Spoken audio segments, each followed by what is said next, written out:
দেখি তো ফ্রিজে খাবারের জন্য কিছু আছে কিনা। এ বক্সে কি? ওয়াও, মিষ্টি। কি বাজে গন্ধ এটাতে। এটা আমি এখন থুয়া দেই, আমি পরে ফালা দিয়ে আসবো। ইস, খিদা লাগছে যে। ওই খাওয়ানোর মতন কিছু আছে, অনেক খিদা লাগছে। কি তোর খিদা লাগছে? তুই একটুখানি অপেক্ষা কর, আমি তোর জন্য মজা জিনিস নিয়ে আইতাছি, একটু দাঁড়া। কি রে, কনে মাত্র লগে তো দিল, আমার এক গ্লাস পানি না দেয় না কোনোদিনও, আজকে দুধ দিয়ে দিল। ব্যাপারটা কি বুঝলাম না তো কিছু। এই নে, তোর লেগে আমি মজার খাবার নিয়েছি, তাড়াতাড়ি খা। যে তাতেই খাইলো আগে, খিদা লাগছে অনেক। কেরম কেরম জানি করতেছে। খাইলো, খিদা লাগছে। খা খা, বাসি মিষ্টি খা। ফ্রিজে যে বাসি পচা মিষ্টিটা ছিল ওটা কো? ওই বাসি পচা মিষ্টিটা তোমার পোলারে খাওয়া হালাইছি আমি। এই ভাই আয়, এখন আমরা টাকার হিসাবটা করি। আচ্ছা ল। তুই আমার থেকে প্রথম নিছিলি 600 টাকা, এই লেখলাম 600। আবার নিছিলি 1400 টাকা, ও, এই লেখলাম 1400। এই যোগ করলাম, এখন এই শূন্যের এই শূন্য, শূন্যের এই শূন্য, এটা হলো 10। এই 10 হাতের এক নামিয়ে ফেললাম। তাহলে তোর থেকে আমি 11,000 টাকা পাই। 600 1400 2000 টাকা হতো না? কালকে 2000 টাকা দিয়ে দিলাম। আরে মাইনাস করতাছি তো, দাঁড়া। 2000 টাকা না, আর যে 9,000 টাকা, তাহলে থাকে হলো 9,000 টাকা। তাহলে আমি তোর থেকে আরো 9,000 টাকা পাই। তাহলে আমার 9,000 টাকা কালকে আর পরশু দিনের মধ্যে দিয়ে দিবে। আমি এখন উঠলাম।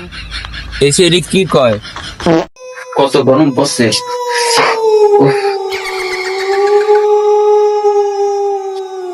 জুতা কিন্তু খুলে আছে, তা মনে নাই যে জুতাটা খুলে থেইকা।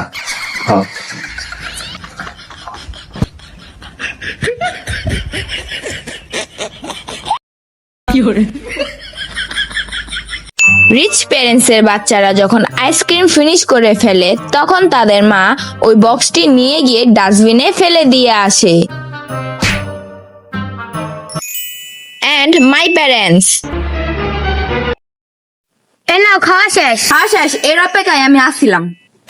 যাক বাবা, একটা কাঁচা মরিচের বক্স হয়ে গেল গা। আইসক্রিমটা খাওয়া আমার লাভই হইলো, লস হইলো না।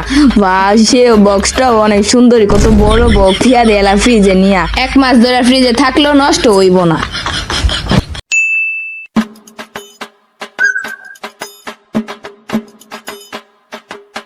মা, এই মা, এদিকে আসো। কি হয়েছে বাবা, বলো। পেট শেষ হয়ে গেছে, আমি দাঁত মাছ মুখি দিয়া। দাও, পেস্টটা আমার কাছে দাও, আমি দেখতাছি।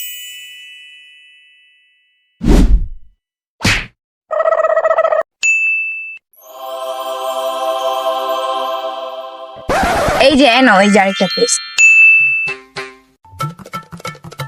মা, এই মা, কি হয়েছে গরুর মতো চিল্লাইতাছস কে? পেট শেষ হয়ে গেছে, দাঁত মাছ মুখি দিয়া। হেলে গা চিল্লান লাগে, দে পেস্টটা দে।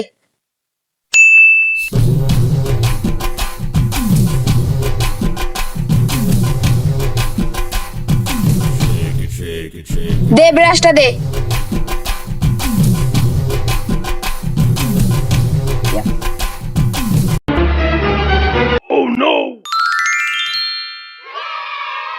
এনে ধর পেস্ট, আর এটা আরো 5 বছর যাইব, রাখা দিবি যত্ন করে ধর।